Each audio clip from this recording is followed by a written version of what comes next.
Bueno, buenas tardes, chicos. ¿Me están escuchando o no se oye?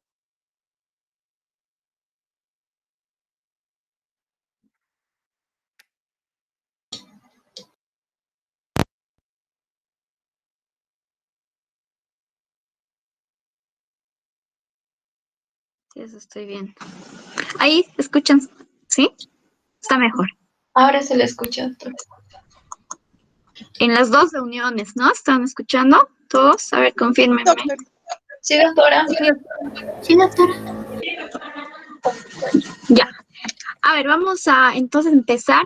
Como les he dicho la anterior semana, vamos a esperar siempre este tiempo, unos 10 minutos, para que ingresen todos, porque son varios que hay que aceptar. Miren, siguen llegando. Bueno, a ver, hoy día vamos a empezar con la primera unidad, es una unidad amplia, que es sobre principios básicos del trabajo que se hace en un laboratorio clínico. Tal vez estos primeros temas van a ser simples recordatorio de todo lo que han visto en sus 4 años ya de universidad. Seguro que ya han visto estos temas, porque son además conceptos que se aplican a otras ramas del laboratorio, no solamente al análisis clínico o a la química sanguínea. Se aplican a hematología, se aplican a inmunología, microbiología. Hoy día vamos a empezar con el tema de generalidades o el capítulo de generalidades, centrado sobre todo en la toma de muestra, porque el trabajo, nuestro trabajo, no es solamente procesar la muestra, va desde antes, desde incluso el informe, perdón, la solicitud del análisis que pide el médico. Nosotros tenemos que asesorar a los médicos, que somos parte del sistema de salud, para que la solicitud que manden sea buena, porque tal vez los errores van a empezar ahí. ¿Qué tal si tengo un médico que tiene una letra pésima? No voy a entender qué prueba quería que yo haga y voy a hacer otra. Entonces tengo que siempre recomendarle al médico que escriba de forma clara, que complete los datos del paciente. Si es mejor usar una solicitud ya preelaborada para que el médico solamente tache o tique la prueba que quiere. Entonces, tenemos que darnos modos nosotros. ¿Para qué? Para que nuestros resultados sean lo mejor posible. Porque al hacer nosotros las pruebas, al dar el resultado en el informe, estamos colaborando con todo el equipo médico. Somos parte del diagnóstico. Vamos a ver en este capítulo qué se necesita para dar con un diagnóstico de cualquier enfermedad, desde dónde empieza. Y van a ver que somos parte de ese diagnóstico. Si damos malos resultados, el médico se va a equivocar de tratamiento, el paciente no va a responder al tratamiento. Entonces les voy a compartir pantalla.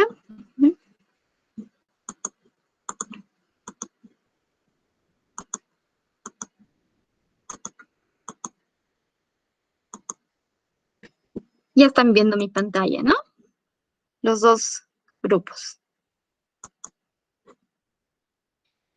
Bueno, entonces, gracias. La primera unidad, principios generales en el trabajo de laboratorio. ¿Sí? Generalidades, capítulo 1.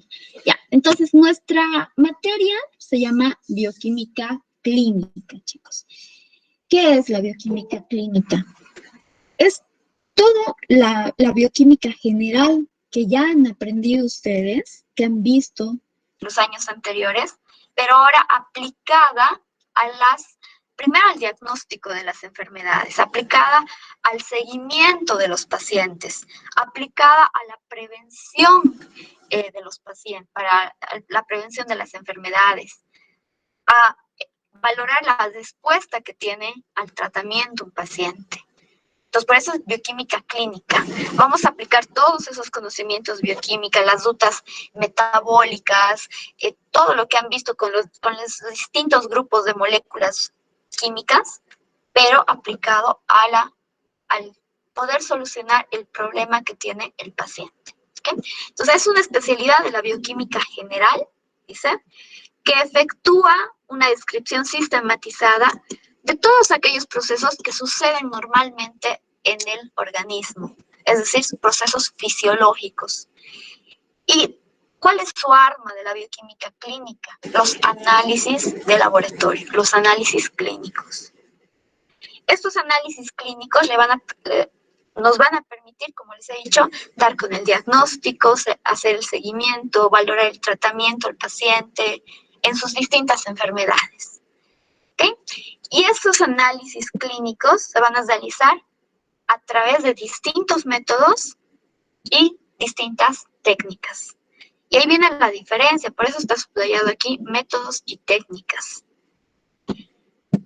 No es lo mismo. Ya no quiero que ustedes se confundan y siempre me manejen los dos términos como si fuera lo mismo. A ver, ¿alguien me podría decir cuál será la diferencia entre método y técnica?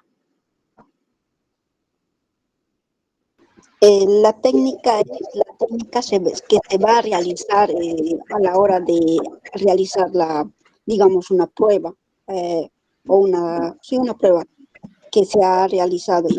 Y sería eso la técnica. ¿Y el método? El método es el fundamento, el método que se va a proseguir qué es lo que vamos a hacer en la técnica. Por ejemplo, puede ser protocolos de trabajo a seguir el trabajo que se va a realizar. El protocolo encaja más con lo que es técnica. Está bien lo que has dicho en técnica, son los pasos que se siguen, es una serie de pasos, es la receta que vamos a seguir para llegar a la determinación de algún analito. Y el método es el fundamento de cómo se va a realizar una prueba, es decir, ¿qué pasa en los tubos donde vamos a hacer los análisis? ¿Qué reacción está sucediendo? ¿Cómo se va a manifestar? O si no es una reacción en tubo, si por ejemplo estamos usando cromatografía, ¿en qué consiste la cromatografía? ¿Qué es? O si estamos haciendo un ELISA, ¿qué es el ELISA? ¿Qué sucede en el ELISA? Es el fundamento de lo que pasa. Y la técnica es la receta. ¿Sí? Su método es el principio físico-químico o el fundamento. Ahí tenemos como ejemplos de métodos el método espectrofotométrico, que es el más usado en nuestra área, en bioquímica clínica.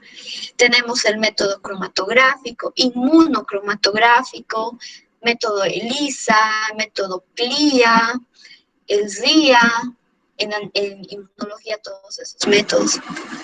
Entonces, es el principio. Y a partir de un método, se originan las técnicas para cada tipo de analito. No todos los analitos van a tener la misma técnica. A ver, les pongo un ejemplo acá, un facilito.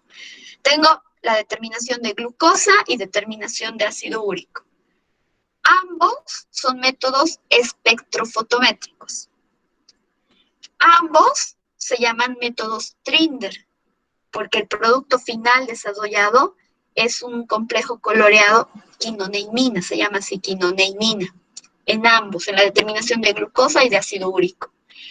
Ya, ese es el método Trinder, pero la técnica para determinar la concentración de glucosa y de ácido úrico no es la misma. En una voy a poner 10 microlitros de muestra, en la otra 20. Una incubo 5 minutos, la otra incubo 10 minutos. Entonces, la técnica va a ir variando dependiendo del analito. Entonces, es la diferencia. El método es algo más amplio y la técnica es específico para los distintos analitos que queremos determinar. ¿Cuál es nuestro lugar de trabajo?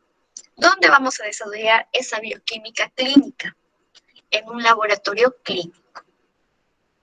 Esta es, por ejemplo, una fotografía de un laboratorio. Hay distintos tipos de laboratorios. Están los laboratorios básicos, que realizan las pruebas de rutina, y hay laboratorios también especializados, con sus distintas áreas, con área de microbiología, área de inmunología, área de hematología, de biología molecular. Tenemos distintos tipos de laboratorio, pero es ahí donde vamos a desarrollar nuestros análisis clínicos. Entonces, el laboratorio clínico es la herramienta primordial del área médica.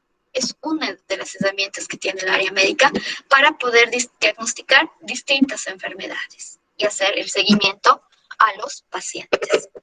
Entonces, como somos parte del área médica nosotros, debemos mantener una relación continua con nuestros compañeros de trabajo. Entre ellos están los médicos. Nuestra relación médico-laboratorista o médico-bioquímico no la podemos hacer a un lado, nunca. No podemos enojarnos con el médico, porque todo el tiempo él va a necesitar de nosotros y nosotros también de él. Tenemos que comunicarnos. Y nunca pasen la línea de las funciones que tiene que cumplir el médico y las funciones de ustedes como bioquímicos. Porque si ustedes se van a hacer algo que debería ser propio del médico, es función solamente del médico, y le hace daño al paciente, ustedes van a ser los responsables. Entonces, ustedes enfóquense en su trabajo. Claro, siempre con comunicación con el médico. Y el médico se va a enfocar en sus funciones, relacionándose también con ustedes. Entonces, funciones del médico. Estamos hablando de los análisis clínicos. ¿Cuál es la función del médico? Él va a indicar o va a solicitar determinado análisis. No podemos nosotros indicarle al médico, hágase hemograma, hágase glicemia, hágase creatinina. No es nuestra función. Porque no sabemos los antecedentes que tiene el paciente. No conocemos la historia clínica del paciente. El paciente puede venir y dice, me duele mi estómago. ¿Qué le vamos a decir? Hágase un coproparasitológico. Pero tal vez tiene otro tipo de enfermedad que el médico tal vez conoce, pero nosotros no. Entonces el médico va a saber qué análisis necesita ese paciente. Esa es una de las funciones del médico, la indicación del análisis que se realiza el paciente. Otra indicación, otra función, la indicación para la preparación del paciente. Hay ciertas pruebas en las que hay que preparar al paciente antes de tomar la muestra. Bueno, les pongo un ejemplo. Hay una prueba, es una de las primeras que vamos a ver para el estudio de la diabetes, para el diagnóstico de diabetes, que se llama la prueba de tolerancia a la glucosa oral. Consiste en darle una sobrecarga de glucosa a un paciente sospechoso de diabetes y ver cómo responde a esa sobrecarga. Sobrecarga quiere decir una gran cantidad de glucosa, para ver cómo está respondiendo su organismo. El médico es el que va a indicar qué cantidad de glucosa le vamos a administrar, le vamos a dar a tomar. Él nos pondrá 75 gramos, 100 gramos de glucosa, 50 gramos, dependiendo el tipo de paciente que es. Entonces, él indica cómo se lo prepara el paciente para la toma de muestra. El médico es el que va a interpretar los resultados y el único que puede darle el diagnóstico al paciente. Tampoco hagan eso. No le digan, señor, había estado con leucocitosis y con presencia de células malignas en sangre, tiene leucemia. Ustedes no hagan eso. El médico es el que interpreta los análisis y le va a informar al paciente qué es lo que tiene.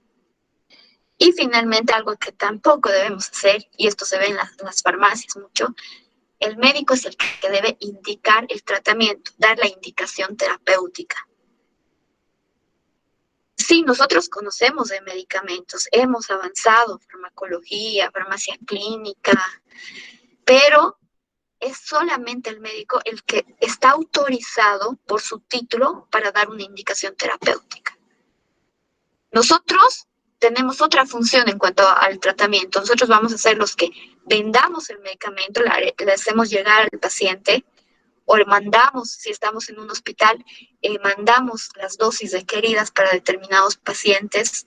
Podemos, sí, indicarle algo, cómo va a tomar, tal vez con agua o con los alimentos o después de los alimentos, pero no decirle, tome esto para tal molestia, para tal enfermedad. Esa es la función del médico, ¿sí? ¿Y cuáles son nuestras funciones? Donde sí tenemos que actuar nosotros y no debemos permitir tampoco que se meta el médico, que estén bien separados. Función, nuestra preparación del paciente para recolectar su muestra, para tomar muestras sanguíneas o muestras de otro tipo. Nosotros el médico indicó cómo se le va a preparar, pero nosotros lo vamos a preparar. Por ejemplo, en esa prueba que les indicaba, la prueba de tolerancia a la glucosa oral, el médico indicó 75 gramos de glucosa, darle a tomar al paciente. Nosotros le vamos a dar esa solución de glucosa con 75 gramos. Entonces, así lo estamos preparando al paciente. Y para distintas pruebas, nosotros debemos preparar. Nosotros somos los autorizados para tomar la muestra. Y ahí también el médico a veces se mete, sobre todo en ciertas áreas de la medicina. Nos mandan ya la muestra. Y una muestra incluso sin identificación. No sabemos cómo las han colectado, no sabemos a qué hora han recolectado la muestra. No sabemos, en algunos casos mandan un tubito y ni siquiera nos dicen si es suero o es algún líquido corporal, porque se parecen a veces. Entonces, ¿qué es? No sabemos. Esa es nuestra función. Nosotros debemos tomar la muestra. Sí hay ciertas tomas de muestra que requerimos la ayuda del médico. Entonces, entre el laboratorista y el médico van a tomar la muestra. Pero nosotros debemos saber de dónde provienen las muestras. Porque si hay error en la identificación, es una muestra que ya tiene demasiado tiempo de conservación, los resultados que demos nosotros y que firmemos nosotros van a estar mal. Y el problema viene a nosotros. Obviamente es nuestra función analizar las muestras, aplicar los distintos métodos, realizar las distintas técnicas para determinar algún analito. Nosotros entregamos los resultados en el informe de los resultados. Y ahí veremos si vamos a entregar un informe en sobresedado, en sobreabierto, o le vamos a enviar directamente la información al médico, pero nosotros somos los encargados de eso. Y finalmente asesoramos al médico. Asesoramos. ¿Qué quiere decir asesorar? Vamos a dar ciertas recomendaciones o le vamos a hacer dar cuenta en algún momento que tal vez falta algún análisis o ha pedido un análisis que no es necesario o que no se puede tomar la muestra. O sea, tal vez el médico pidió solamente hemograma, nada más a un paciente. Y yo al hacer el hemograma, al dejar la eritrosedimentación, ¿qué cosa? Veo que el plasma está ictérico, amarillo. Ictericia me habla de hígado, mal funcionamiento del hígado. Entonces ahí le puedo asesorar, le puedo decir al médico, llamarle y decirle, este paciente tiene un plasma ictérico, tal vez necesita pruebas de función hepática. El médico va a decir, tal vez sí, entonces pediré pruebas de función hepática. Eso es asesorar. O tal vez se ha equivocado y, por ejemplo, en la prueba de tolerancia a la glucosa oral, sigamos ahí, solicitó preparar al paciente con 100 gramos de glucosa. Y nosotros vemos que es un paciente con bajo peso, muy bajo peso, y 100 gramos es demasiado para él. Entonces podemos llamarle y decirle, no se ha equivocado, no será menos. Entonces asesorar con lo que sabemos. Ahora, ¿para qué se solicitan los análisis de laboratorio, el servicio de laboratorio que damos? Primer objetivo, el más importante, descubrir enfermedades, es decir, ayudar al diagnóstico. Ahí vamos, el médico cuando le llega al paciente con su sintomatología de algo, signos característicos de alguna enfermedad, el médico sospecha. Dice este paciente, por ejemplo, si llega un paciente pálido, fatigado, con arritmias cardíacas, puede sospechar el médico de una anemia. Puede decir este paciente tal vez está anémico. Voy a solicitar un hemograma, determinación de hemoglobina. Está sospechando de algo. ¿Y cómo lo va a confirmar? Con el análisis de laboratorio. Entonces podemos con este análisis ratificar un diagnóstico o descartar ese diagnóstico. Tal vez estaba todo normal, se descarta. Será otro tipo de patología. También con el examen de laboratorio se puede obtener un pronóstico de cómo va a responder o cómo va a evolucionar la enfermedad en el paciente. A ver, un ejemplo acá, caso de las leucemias.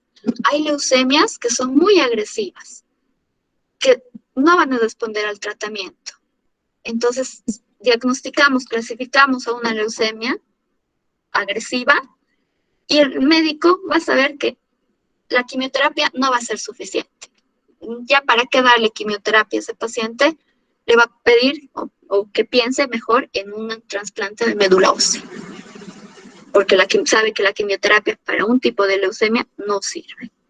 Entonces, ese es un pronóstico de cómo va a ir la enfermedad. Se vigilan mediante los exámenes de laboratorio el efecto que tiene el tratamiento que ya se le ha dado al paciente. A ver, acá ejemplos. Los pacientes diabéticos. Se le diagnosticó diabetes al paciente, se le da hipoglicemiantes orales porque es una diabetes tipo 2 y queremos ver cómo está respondiendo a esos hipoglicemiantes. El médico le va a pedir controles. Controles pueden ser cada 2 semanas, después será cada mes los controles, para verificar que esos hipoglicemiantes estén cumpliendo su actividad, estén realizando o estén produciendo una disminución de la glucosa. Y finalmente, también mediante los análisis de laboratorio, se precisan ciertos factores de riesgo. Se puede saber, por ejemplo, si un paciente tiene mayor probabilidad de tener un infarto de miocardio, con algunos análisis. En el perfil lipídico hay unos índices que se llaman índices de riesgo cardíaco, se determinan a partir del colesterol total y de sus fracciones, HDL, LDL. Si son muy altos, indican que ese paciente tiene más riesgo que la media de la población de sufrir un infarto de miocardio. Entonces son varias las utilidades de un análisis de laboratorio. Por eso son tan solicitados. Todo el tiempo el médico está solicitando análisis de laboratorio. Y aquí están los pasos para el diagnóstico médico. Hace rato les mencionaba esto. Somos parte nosotros de este diagnóstico. Lo primero que sucede, llega el paciente. El médico le va a preguntar, ustedes han debido ir alguna vez a una consulta médica, ¿verdad? Nombre, edad, alguna enfermedad que haya tenido, alguna cirugía que haya tenido, su papá tiene alguna enfermedad, su mamá tiene alguna enfermedad, su hermano, hasta su abuelito tiene alguna enfermedad. Todo preguntan. Ese es el interrogatorio. Hacen una anamnesis del paciente, porque cualquier dato puede servir para el diagnóstico. Después de conocer todos esos detalles, el médico lo va a examinar, va a hacer un examen físico, va a ver los signos vitales, la coloración de la piel, de las mucosas, de la esclerótica del ojo, las pulsaciones cardíacas, la frecuencia respiratoria, la presión arterial, todo eso. Hace un examen físico, presencia de algunas masas en el cuerpo. Ya, hasta ahí ya puede tener un diagnóstico presuntivo con esos datos, con el interrogatorio y con el resultado de los exámenes físicos. Para ratificar o descartar ese su diagnóstico presuntivo, pide exámenes complementarios. Siempre es necesario los exámenes complementarios. Y ahí entra el laboratorio clínico. Y otro tipo de exámenes, los exámenes por imagen, por ejemplo, ecografías, radiografías, tomografías, pero también entra el laboratorio con todos sus análisis. Ahora, tipos de exámenes de laboratorio. Hacemos exámenes nosotros de 3 tipos. Cualitativos, que se refieren a determinar la presencia o la ausencia del analito. Y se informan positivo o negativo. A ver, ¿quién me da un ejemplo de este tipo de análisis? De un examen cualitativo. Una prueba de embarazo. ¿Ya? Está bien. Las pruebas rápidas, una de las pruebas rápidas es la prueba de embarazo, como decía la otra compañera. Solo informas positivo porque ha aparecido 2 rayitas en la prueba rápida que indican presencia de la HCG. Negativo, solo apareció la línea control, no la línea en la zona del test. No hay embarazo. Entonces solo decimos presente, ausente a esa hormona. Presencia de embarazo, ausencia de embarazo. Positivo, negativo. Los exámenes semi-cuantitativos nos dan un valor aproximado del valor real. No es el valor verdadero, no es el valor exacto de algún analito, pero es aproximado. ¿Quién me da un ejemplo de un examen semi-cuantitativo? Puede ser un parámetro No te he escuchado bien. se podría decir de un valor de tal otro número determinado y en ese rango está el valor de referencia. ¿La han escuchado? No. No, doctora. No se escucha. ¿Cómo informas? A ver, dime, ¿cómo informas, Jai?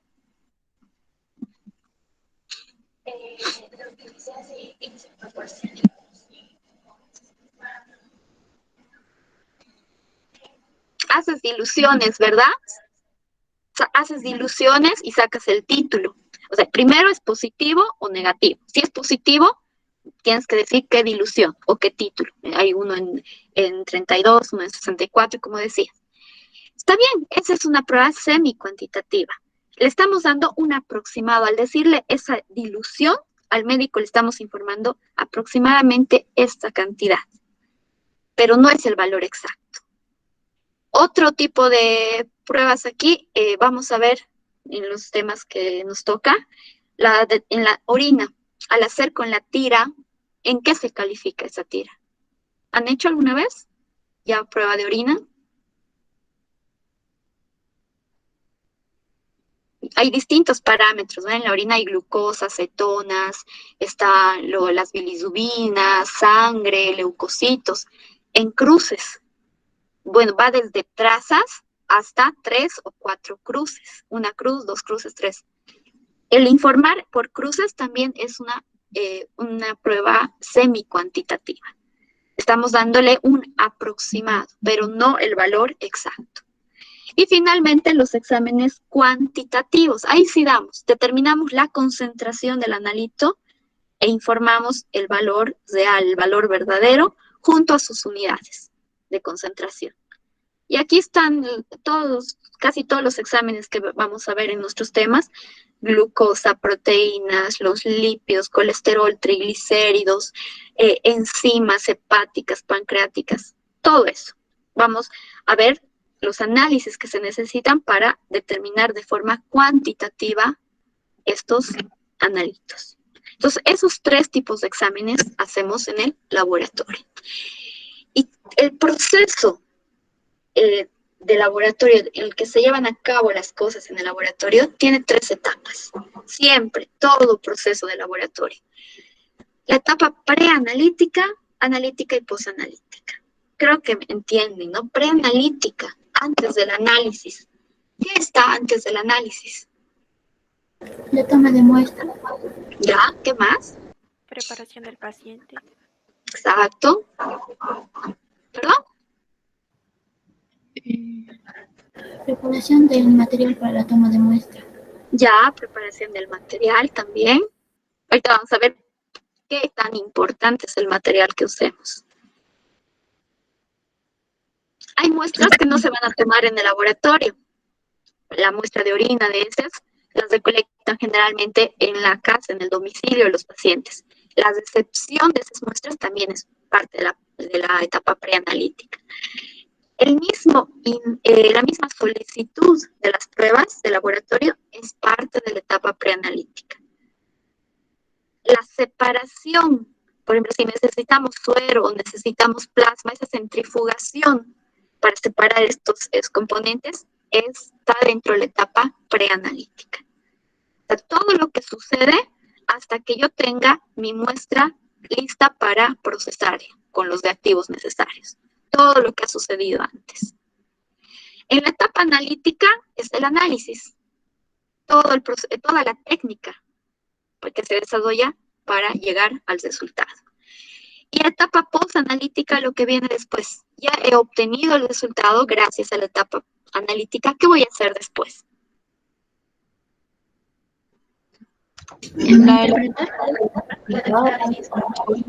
Se informa, se hace el informe de los análisis. ¿Qué más?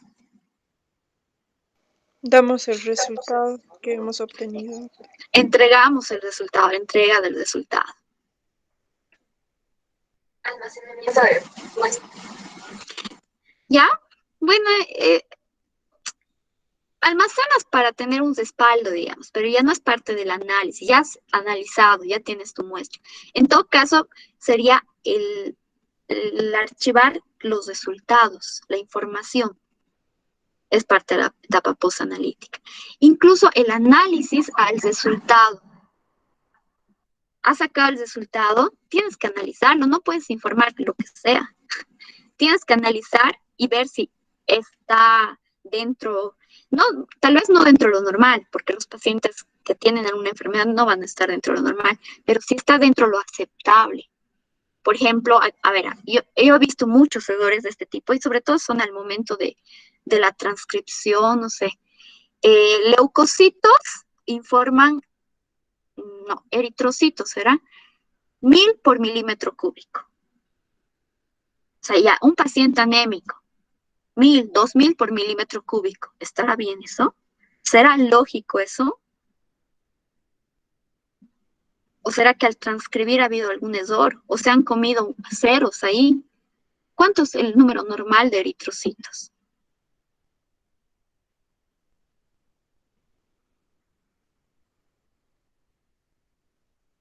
A ver, un valor promedio de eritrocitos, ¿cuánto es por milímetro cúbico?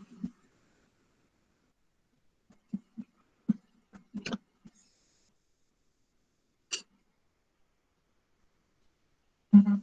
5 millones más o menos, promedio. 5 millones por milímetro cúbico. Entonces, que en el informe diga 2000 por milímetro cúbico, ya, el paciente estaba anémico, pero con 2000 estaría muerto el paciente. ¿Cómo va a sobrevivir con 2000 eritrocitos por milímetro cúbico? Tal vez eran 2 millones, eso todavía es aceptable.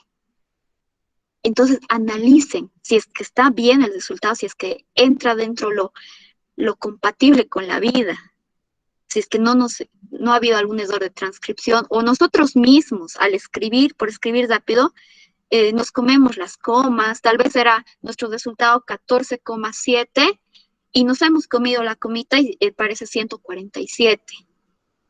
Entonces, analicen los resultados. Y también dentro de ese análisis está el control de calidad que debemos hacer para verificar si el resultado que estoy obteniendo está correcto, es el resultado verdadero que tiene esa muestra. Y eso se hace siempre analizando junto a las muestras de los pacientes una muestra control, una muestra de la cual ya sabemos el resultado y que tendría que salir ese resultado. Si esa muestra control nos sale diferente al resultado esperado, ha habido algún error, hemos cometido un error en el procesamiento de la muestra, en el análisis de la muestra. Seguramente ese mismo error se ha repetido con las muestras de los pacientes. Entonces tengo que volver a hacer todo, tengo que corregir el error y volver a analizar todo hasta que el resultado de la muestra control salga como debería salir, esté dentro el rango esperado para esa muestra. De ese modo sé que las muestras de los pacientes también están bien. Entonces ese análisis también va en la etapa post-analítica, ¿sí? Entonces en la etapa preanalítica, la solicitud de la prueba ahí empieza, que debe contener todos los datos del paciente. ¿Para qué son importantes los datos? Primero la identificación, el nombre, para identificar de alguna forma la muestra también. La edad para los rangos de referencia. El sexo también para los rangos de referencia. Incluso su número de teléfono. ¿Para qué? Para si por accidente hemos desechado la muestra sin procesarla, tenemos que volverle a tomar, llamarle al paciente. Entonces, todos los datos posibles del paciente y del médico también. La preparación del paciente está dentro de esta etapa preanalítica, como decía ahí su compañera, la toma de muestra también me han dicho, recepción de muestra, almacenamiento de las muestras, entra aquí. Pero este almacenamiento antes de procesar la muestra. Si no lo voy a procesar inmediatamente porque es una prueba especial que requiero juntar varias muestras para recién abrir el reactivo y procesar todas, entonces tengo que saber cómo almacenarla. El almacenamiento tiene que ser bueno para esa muestra. Si es suero, lo voy a congelar. Si es sangre total, no lo voy a congelar para nada. Lo tengo que refrigerar solamente. El transporte de muestras. Hay tomas de muestras que no se efectúan en el laboratorio. Hemos ido al domicilio o hemos ido a un hospital porque el paciente está hospitalizado. ¿Cómo voy a transportar? ¿Así el tubito en la mano, en la calle? No. Depende de la temperatura, depende cuánto tiempo voy a tardar en el transporte. En la etapa analítica, el análisis de la muestra y también el análisis del control de calidad, de esa muestra control, la que me va a permitir saber si los resultados que estoy determinando son correctos o no. Y en la etapa postanalítica, el registro de resultados, que es el que nosotros hacemos, y generalmente a mano, ¿verdad? Es lo que sacamos inmediatamente, nos dice el equipo, el StatPax, el contador hematológico, eso anotamos. La transcripción es diferente, la transcripción ya es pasar este registro al informe de resultados. Tengo el informe antes de firmar, porque ustedes como han hecho el análisis, van a firmar su informe. Interprétenlo, analícenlo para ustedes, no para el paciente. La interpretación para el paciente la va a hacer el médico, pero para ustedes, para ver si está bien el informe, si lo han transcrito bien, analícenlo. Y finalmente la entrega del informe al paciente o al médico. Ahora, los tipos de muestra con los que trabajamos en el laboratorio clínico. La sangre es la principal muestra que usamos, porque cualquier enfermedad, o la mayoría por lo menos, se manifiesta en cambios en la sangre, aunque no sean patologías propias de la sangre como la anemia o la leucemia. Cualquier infección, por ejemplo, una infección en el pie, va a tener manifestaciones en la sangre, va a haber aumento de leucocitos en la sangre. Una apendicitis se va a manifestar con cambios en la sangre. La velocidad de eritrosedimentación se va a acelerar, va a haber una proteína C reactiva elevada, también presencia de leucocitosis. Entonces, muchas patologías me producen cambios en los componentes sanguíneos. Y de la sangre puedo usar como sangre total, la muestra sangre total se refiere sin separación. Es la sangre con todos sus componentes. ¿Cuáles son los componentes de la sangre? Los glóbulos rojos, Plasma,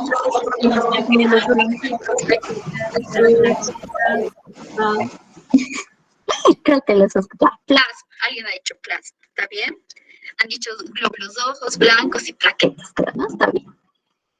A esas plaquetas, glóbulos rojos, glóbulos blancos, digámosle elementos formes en conjunto. Y el plasma, que es la parte líquida, donde están disueltos varios analitos, todos los solutos, proteínas, las sales, los metabolitos, los productos de desecho, todo está disuelto en el plasma y tenemos los elementos formes. Si es que nuestra muestra no va a ser separada en plasma y en elementos formes, se llama sangre total. Un ejemplo de un análisis que se haga con sangre total.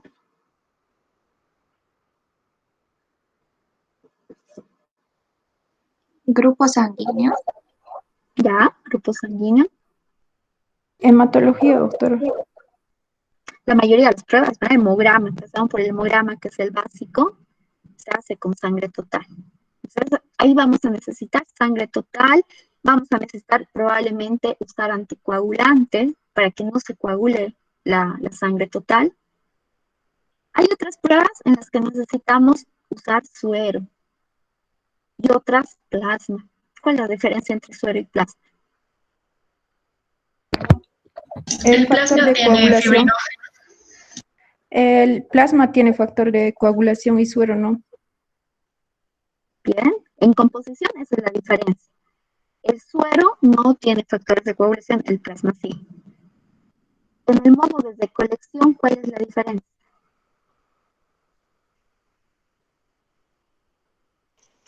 Que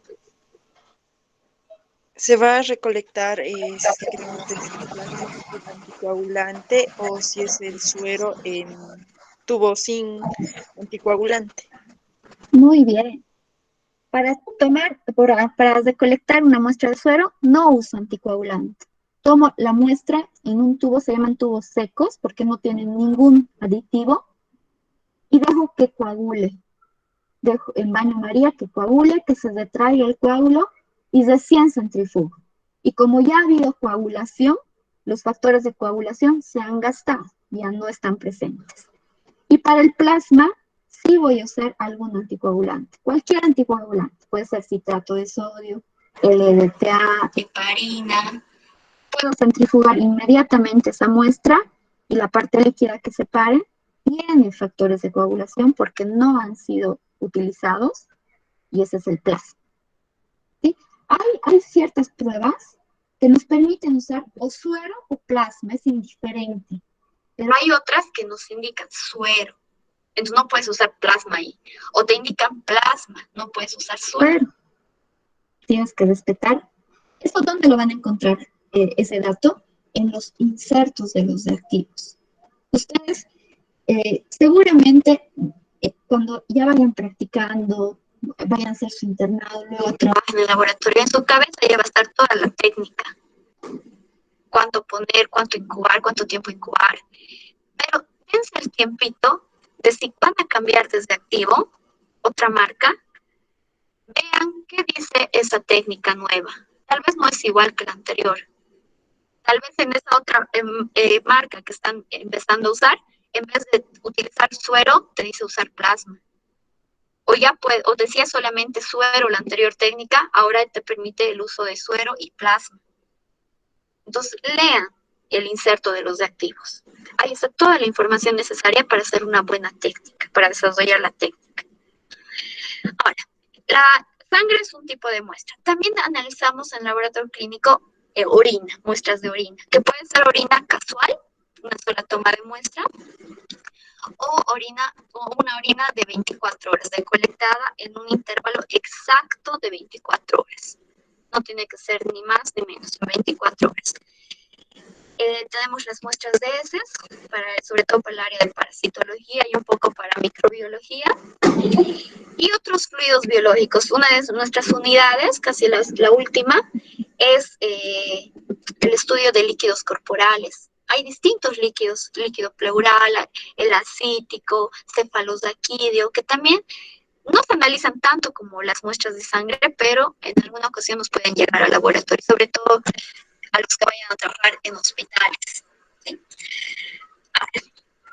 la actualidad, dice, la mayoría de las determinaciones se realizan en muestras sanguíneas, porque ahí se manifiestan alteraciones de distintas enfermedades. Nuestra función es que esta muestra sanguínea sea óptima para el análisis. Entonces tenemos que cuidar desde cómo están los tubos, estarán bien, estarán limpios, si serán nuevos, estériles, o habrán sido lavados, estarán bien enjuagados. Los detergentes, por ejemplo, que usamos para lavar los tubos, tienen muchas enzimas, y las enzimas destruyen a las células. Si pongo una muestra de sangre, voy a tener hemólisis, si es que no estaba enjuagado correctamente el tubo. ¿Qué anticoagulante voy a usar o no voy a usar anticoagulante? Esa es nuestra función. Alguien me decía preparación del material. Ahí va esto. ¿Cómo vamos a preparar los tubos? ¿Cómo vamos a identificar además a cada tubo? ¿Qué tiene cada tubo? De acuerdo al color de la tapa.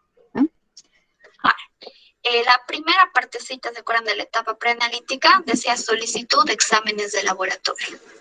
Esos son todos los datos necesarios en una buena solicitud de laboratorio. Nombre del paciente, mejor si es el nombre completo, los dos nombres, los dos apellidos, porque hay pacientes que tienen el mismo nombre, el mismo apellido. Puede haber confusión de muestras. Entonces, nombre completo. O vienen dos hermanos que apellidan igual y nosotros solo trabajamos con el apellido. Y como apellidan igual, nos vamos a confundir de muestra. La fecha de nacimiento o la edad para el informe, para saber el rango de referencia. si está en un hospital, ¿de qué servicio viene? ¿Viene de cirugía o viene de internación? ¿Viene de consulta externa? El hospital, el nombre del hospital donde ha sido atendido ese paciente. Es muy importante que el médico nos indique el diagnóstico presuntivo que tiene el paciente. Porque tal vez sí tiene ese diagnóstico, se va a confirmar, y como el resultado va a estar muy alterado en este paciente, nos va a hacer dudar de nuestro trabajo. Sacamos una glicemia de 500, el médico estaba sospechando una diabetes, pero no puso eso y sale 500. Y vamos a dudar nosotros. Vamos a querer volver a procesar la muestra, les aseguro, porque 500 es demasiado. Entonces, si el médico ya estaba sospechando y nos informa que es una posible diabetes, nos vamos a conformar con ese resultado. Vamos a decir, sí, se confirma que es diabetes. Deben estar descritos de forma clara, indicar qué exámenes está solicitando. Si es que va a escribir el nombre del análisis, pedirle, ahí no tenemos que tener miedo al médico, pedirle que por favor sea con una letra clara, porque nosotros no podemos adivinar qué es lo que quiere. E incluso en los que son ya preelaborados, hasta ahí tienen errores los médicos. Tachan al medio de 2 cuadritos, miren, así son los preelaborados, vienen para tiquear. Y el médico a veces hace su línea enorme y tiquea 7. Y solo quería tiquear el primero. ¿Es nuestra culpa? No. Es la culpa del médico. Pero nosotros debemos decirle, por favor, tiquee correctamente el análisis que quiere. ¿Bien? En la solicitud también debe indicarse si es que nos están enviando muestras, esas muestras que les decía que vamos a necesitar la ayuda del médico, como por ejemplo líquido cefalosaquídeo, o líquido pleural, o ascítico, o tal vez una muestra de médula ósea. Si nos están enviando, indicar qué tipo de muestra es, no mandarnos directamente, sino que digan el tubo es muestra de líquido cefalosaquídeo, tomado tal día a tal hora. ¿Sí? Nombre y firma del médico que está solicitando el análisis, eso es importante. La fecha. Hay pacientes que se guardan las solicitudes, creen que les va a servir siempre. Vienen con su solicitud de hace 2 años porque sienten la misma sintomatología. Otra vez les duele su cabeza como les dolía hace 2 años y creen que necesitan el mismo análisis. Entonces, fíjense que la fecha sea reciente. O si es un examen de control, que sea un poco pasado, pero no demasiado. Si es un examen de control, va a ser máximo unos 3 meses antes que lo indicado, que es el tiempo, es el intervalo máximo entre controles de examen. Debe estar escrita con letra legible. Ahora, aquí comparen estos 2 análisis. Algunos médicos les van a mandar así, como la imagen de la izquierda. Esto es una receta, no he encontrado una imagen de una solicitud, pero igual no se lee. ¿Ustedes entienden lo que dice acá? Ni el nombre, ni la fecha se lee. Es así. ¿Cómo vamos a adivinar los análisis que quiere? Entonces, mejor si está en nuestras manos, si somos los responsables del laboratorio, hacer estas solicitudes elaboradas, donde solamente tique el médico y donde indique qué datos debe tener la solicitud, el nombre, el sexo, la edad del paciente. Y es importante esto, el nombre del médico y su firma, para saber realmente si el médico es el que está solicitando los exámenes.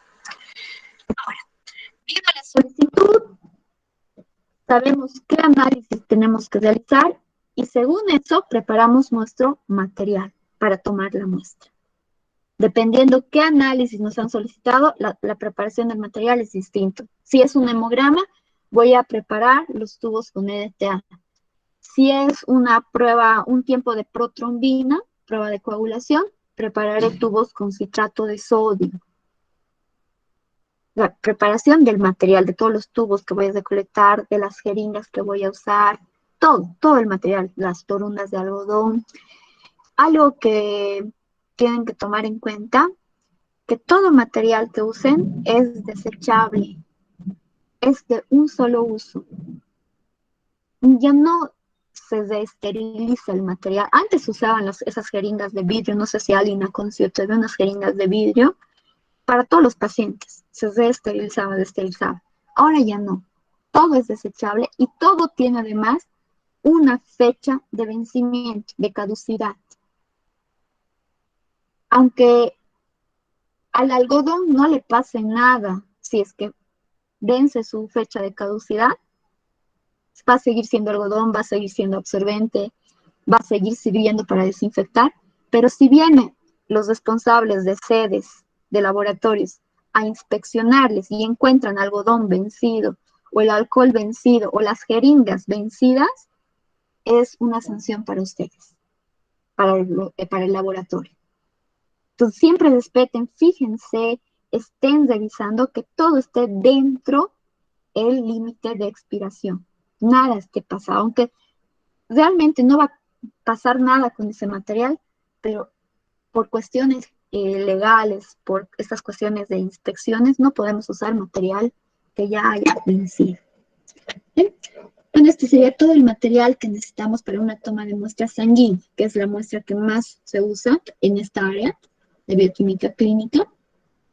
Un material desinfectante, puede ser alcohol, algodón o gases para desinfectar, torunas de algodón, guantes, el material de bioseguridad, torniquetes, jeringas, si vamos a tomar con jeringa, tubos Vacutainer y el sistema Vacutainer, si es que tomamos con este sistema la muestra. Este recipiente, ¿para qué sirve este recipiente? Lo del amarillo, Para el desecho. Muestras biológicas. Exacto, cortopunzantes. Todo lo que tenga riesgo de cortar o de pinchar va ahí. Las agujas, las lancetas, los tubos que se han roto, incluso algunos materiales de estaño que podrían pinchar. Cuando abrimos esas ampollitas, se saca un alrededor, no me acuerdo qué se llama, pero se ubica, ¿no? Tiene como un metal arriba, en la tapita. Eso también es cortopunzante. Todo lo cortopunzante va acá. Todo lo cortopunzante. Ahora, miren, acá son algunos símbolos que tienen los materiales que usamos en el laboratorio. Siempre que vean este signo, este reloj de arena, indica la fecha de vencimiento. Es universal. Un reloj de arena, fecha de vencimiento. Este lot está indicando el lote del reactivo, del material que estás usando. Esos dos datos son los más importantes, la fecha de vencimiento y el lote, porque a veces sucede que algún lote de material viene fallado. Y después de que te han vendido, recién a la distribuidora le informan eso, que el lote de jeringas número 16 está fallado, están mal esas jeringas. Entonces tú te tienes que fijar si tienes ese lote de jeringas. Si tienes, tendrás que devolver, te tendrán que reemplazar por otras jeringas. Entonces ese es el lote y la fecha de vencimiento. Y los tubitos vean con distintos colores de tapa. Cada color de tapita indica qué componente contiene el tubo. Y aquí vamos a ver, ¿conocen este código de colores, chicos? Por ejemplo, el tubo rojo, ¿saben lo que tiene?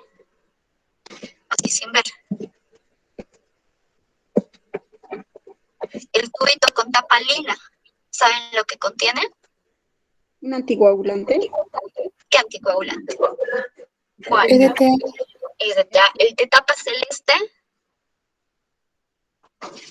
Puede ser citrato de sodio o también para un... Listo, saben. Eso estaba en las páginas que les he pasado, por ejemplo. Entonces, un tubito con tapa roja es un tubo seco. El tubo seco no tiene nada, ningún aditivo, ni anticoagulante, ni nada. ¿Para qué nos sirve? Para separar el suero. ¿Y en qué área de laboratorio voy a usar suero? En química sanguínea, voy a usar en inmunología, en inmunoserología. Entonces, tapa roja indica que ese tubo no tiene nada. Un color de tapa entre naranja y a veces es también un color medio ladrillo, te indica que es también un tubo seco, pero que tiene un gel separador de sueros. Esta cosita amarilla que ven acá al final del tubo es un gel que al centrifugar la muestra por la densidad que tiene se acomoda entre el suero y entre las células, o sea, está al medio. ¿Para qué nos sirve? Para que no sea necesario tener que traspasar el suero a otro tubo por el miedo a que se vuelva a mezclar, porque ustedes hacen un mal movimiento con el tubo y otra vez se mezcló el suero con las células. Al tener su gel al medio, ya no hay esa mezcla. Entonces pueden directamente pipetear el suero de este tubo, sin necesidad de pasarlo a otro. Pero tienen que tener cuidado también con eso. Algunos medicamentos o algunos metabolitos de medicamentos que a veces se tienen que determinar en laboratorio son absorbidos por este gel separador de sueros y tenemos valores más bajos. Entonces, saber cuándo puedo tomar con eso y cuándo no, dependiendo del análisis. Tubo con tapa celeste tiene citrato de sodio. ¿Para qué nos sirve? Para las pruebas de coagulación. Tiempo de protrombina, el tiempo de tromboplastina parcial activada, para la determinación de fibrinógeno. Es un anticoagulante el citrato de sodio. Se une al calcio de la sangre y como le está quitando el calcio, esa muestra no se coagula. El calcio es un factor importante de la coagulación. Si está unido al citrato, no hay coagulación. De ese modo funciona. Tapa verde oscuro o tapa verde claro contiene heparina. Es otro anticoagulante, la heparina, que me sirve también para algunas pruebas de química sanguínea. Se puede hacer con heparina algunas enzimas, por ejemplo, enzimas pancreáticas, cardíacas. Se puede hacer con esta muestra que contiene heparina el conteo o el recuento de linfocitos en pacientes con VIH o en pacientes que tienen alguna inmunodeficiencia. Me permite separar plasma o trabajar también con sangre total, en este caso. Acá es el de tapa verde claro, contiene heparina y además de la heparina contiene un gel separador de plasma. Tiene la misma función. Se pone entre el plasma y entre las células para que ya no se mezclen más después de la centrifugación. Tapa lila contiene EDTA para todos los tipos de análisis de hematología, menos las pruebas de coagulación. ¿Cómo funciona el EDTA?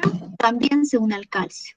Es un agente quelante, el EDTA. ¿Qué significa EDTA?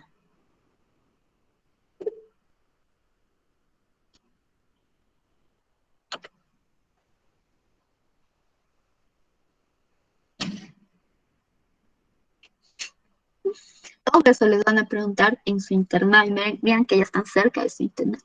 Es el ácido etilendiamino tetracético. Seguro en hematología les va a decir el doctor. Ácido etilendiamino tetracético. Se une al calcio también.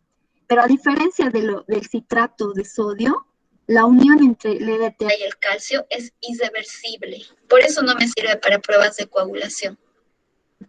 Nunca más va a liberar el calcio el EDTA una vez que se una. El citrato de sodio sí. Y ahora, el último tubito es desinteresante, porque a veces nos olvidamos que existe y nos puede salvar en muchas situaciones. De tapa gris o tapa ploma. Contiene fluoruro de sodio. Y el fluoruro de sodio es un agente antiglucolítico. Inhibe la glicólisis. ¿La glicólisis de quién? De los eritrocitos. Los eritrocitos funcionan en base a glucosa. Es su única fuente de energía, la glucosa. Están continuamente en glicólisis para obtener energía. Cuando yo pongo la muestra a un tubo, los eritrocitos siguen vivos, no mueren inmediatamente. Eso es con el tiempo, a las 24 horas van a morir, pero siguen vivos. Mientras estén en el tubo, van a seguir desarrollando la glicólisis. Y si yo tenía que hacer con esa muestra una determinación de glucosa y he tardado mucho tiempo en separar el suero de las células de los glóbulos rojos, seguro que los glóbulos rojos ya han consumido bastante glucosa del plasma. yo determino glucosa y me va a salir un valor más bajo a lo que realmente tiene el paciente cuando le tome la muestra. Por hora, por cada hora que pase, la glucosa se va a ir bajando 5 miligramos por decilitro si es que no es centrifugado aún, si es que siguen los eritrocitos mezclados con el plasma donde está la glucosa. Entonces yo he ido a tomar al domicilio a un paciente, he tardado 1 hora en volver, en el laboratorio me está esperando trabajo, voy a tardar 2 horas en hacer todo el trabajo y decía a las 3 horas centrifugo esa muestra. Voy a tener ya 15 miligramos por decilitro de glucosa menos. Entonces, ¿qué hace este tubo? Impide que se pierda la glucosa. Va a inhibir a los eritrocitos en la glicólisis. No permite que se desarrolle la glicólisis. De esta manera, el nivel de glucosa va a permanecer como estaba en la toma de muestra, al momento de tomar la muestra. Es única función de este tubo. Como tiene fluoruro de sodio, es un agente antiglucolítico, me sirve para hacer glicemias en las cuales sé que voy a tardar en separar la muestra. Cuando tengan estos casos, llévense su tubito con fluoruro de sodio. Y es otra cosa importante. Una cosa es que sepan qué aditivo van a usar, qué anticoagulante, para qué prueba, cuál no. Y otra, muy importante también, que sepan mezclar con ese aditivo. De nada sirve que ustedes pongan la muestra al tubo, lo cierren y lo dejen en reposo. ¿Y qué pasó? El anticoagulante estaba en el fondo del tubo o tal vez estaba en la tapa del tubo. Entonces no han mezclado, la muestra que no debía coagularse se me va a coagular. En las muestras que tienen aditivo es necesario que ustedes mezclen, hagan inversiones, mezclen por inversiones. En las que no tienen aditivo, en el tubo rojo, por ejemplo, no es necesario, ahí no se va a mezclar con nada.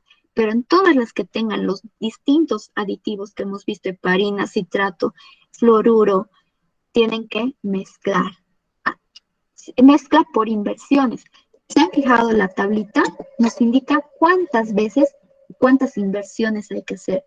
En el caso del citrato de sodio, 4 inversiones. Y el resto es entre 8 y 10 inversiones. Para el EDTA, 8 a 10 inversiones. Para la heparina, 8 a 10. Para el fluoruro, 8 a 10. ¿Y qué es una inversión? Aquí está, clarito.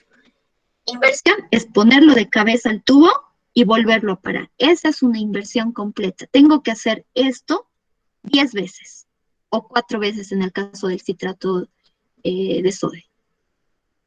Es importante mezclar. Bueno, y esto es lo mismo. ¿Sí?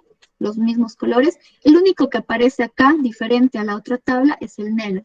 El negro también contiene citrato, pero a una concentración más diluida que el tubo celeste. Y me sirve para hacer las eritrosedimentación, solamente para hacer eritrosedimentación. Pero no es muy usado.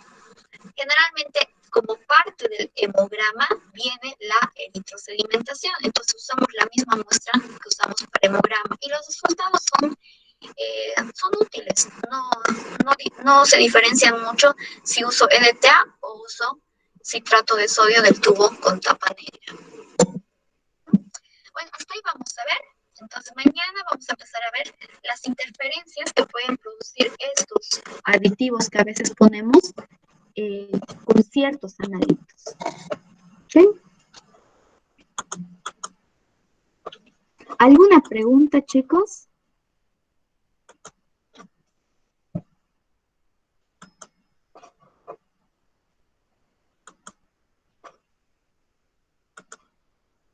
¿Todo claro?